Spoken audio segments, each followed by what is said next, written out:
Central Self-Defense. I'm Peter. Today we're going to be going over knife attacks.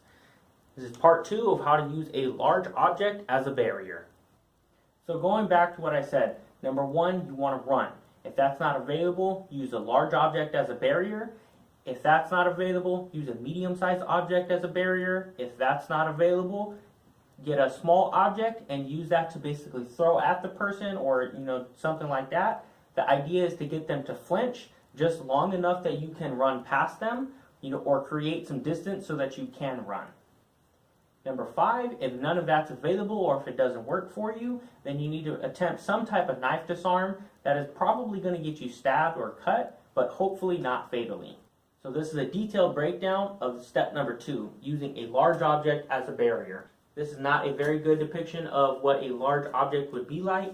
I recommend a car, a table, or a couch, something like that. Not something that can easily be picked up and thrown, but I just grabbed this quickly because it was something small that I could put here and fit in the space.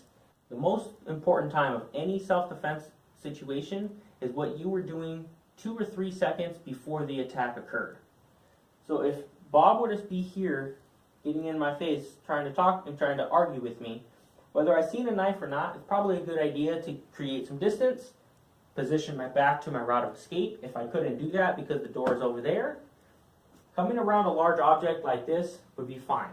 Simply just talking to him here, leaning on the object, coming around if I needed to, and as they began doing this, trying to circle me, I can continue going this way, and now my back is positioned to the door.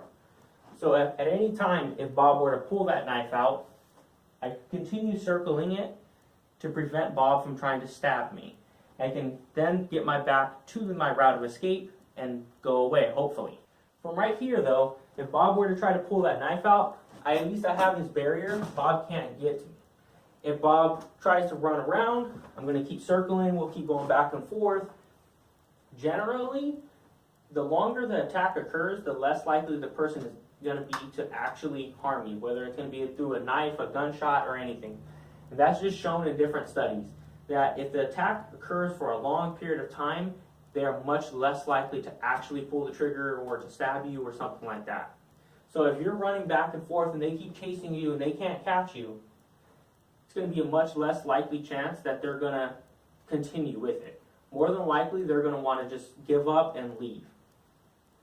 But if you're going back and forth like this, hopefully they go a little bit too far and it allows you to position your back to your route of escape so that now you can just run. If the person tries to climb over the object, if it's something big like a couch or a table or a car or something, it's going to take them a second or two to get up there. That second or two is pretty much all you need to just sprint out to your route of escape. Again, being here, backing into the corner possibly wouldn't be the best situation in this position. The door is right over here on this side, so I would just be positioning myself turning this way to go out the door. Again, I'm showing a different context. If it was in a different environment, you could use this as a large object as pretty much any barrier. Like I said, if you're outside a car, it could be a table. Sometimes you find those outside in different public places. It could be a couch. It could be any large object that you can run around. If you like this video, make sure you hit the thumbs up button and consider subscribing to the channel so you don't miss any of our other content of the breakdown of the other 3 elements of defending against a knife attack.